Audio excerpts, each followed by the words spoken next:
আরামবাগের ৭ নম্বর ওয়ার্ডের বিভিন্ন এলাকায় বিজেপি প্রার্থী হেমন্ত বাগকে ঘিরে এলাকাবাসীরা কী করলেন দেখুন। ভোটের নির্ঘণ্ট বেজে গিয়েছে, চারিদিকে চলছে সব দলের প্রার্থীদেরই সমর্থনে পথসভা, পদযাত্রা ইত্যাদি। আর তার সাথেই পাল্লা দিয়ে বাড়ছে রাজনৈতিক উত্তাপ।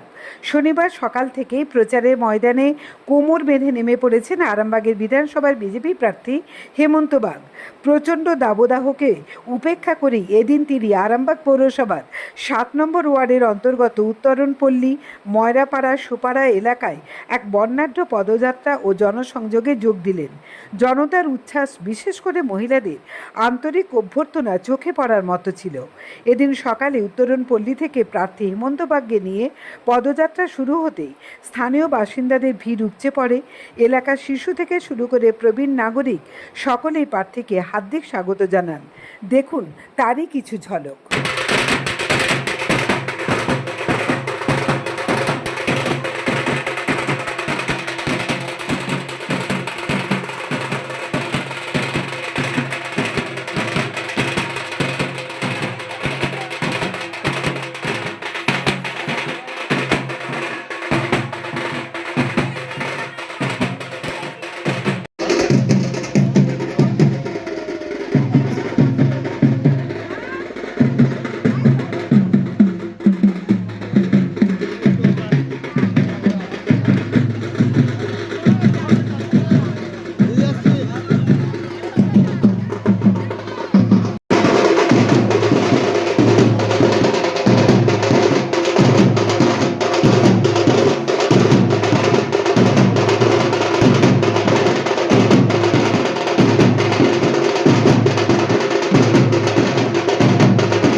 আজ ৭ নম্বর ওয়ার্ডে আপনার জনসংযোগ ছিল, তো এই ব্যাপারে আপনি কি বলবেন? আজকে আরামবাগ পৌরমণ্ডলের অন্তর্গত ৭ নম্বর এবং ৮ নম্বর ওয়ার্ড যে আছে উত্তরায়ণপল্লী থেকে আমরা শুরু করেছি, লপাড়া থেকে শুরু করেছি, লপাড়া হয়ে আপনার কয়রাপাড়া হয়ে সুপাড়া হয়ে আজকে এখানে আমরা এই হাটার মাঠে জনসংযোগ শেষ করছি। কার্যকর্তাদের মধ্যে ব্যাপক উৎসাহ হয়েছে। শুধু কার্যকর্তা বলে নয়, মানুষ বাড়ি থেকে বেরিয়ে এসছে বিজেপির প্রার্থীকে দেখার জন্য, রাস্তায় এসে দাঁড়াচ্ছে, ওয়েট করছেন। তারা কেউ মিষ্টিমুখ করাচ্ছেন, কেউ মালা পরাচ্ছেন, কেউ চন্দন দিয়ে ঠিক করাচ্ছে। অর্থাৎ বিজেপি প্রার্থীকে নিয়ে সাধারণ মানুষের মধ্যে যে উৎসাহ উদ্দীপনা তার চরমে। অর্থাৎ আরামবাগের মানুষ সম্পূর্ণরূপে ঠিক করে নিয়েছে যে আরামবাগকে তারা জেতাবে এবং ব্যাপক লিড নিয়ে তারা আরামবাগে বিজেপি নেতা তৈরি করবে। জ্যোতিষ জগতে অদ্বিতীয় ডক্টর অঞ্জন শাস্ত্রী আপনার উজ্জ্বল ভবিষ্যতের একমাত্র দিশারি। Call for booking 7477886099 or log in www.anjanshastri.com। Download করুন আমাদের exclusive mobile app astro Anjan.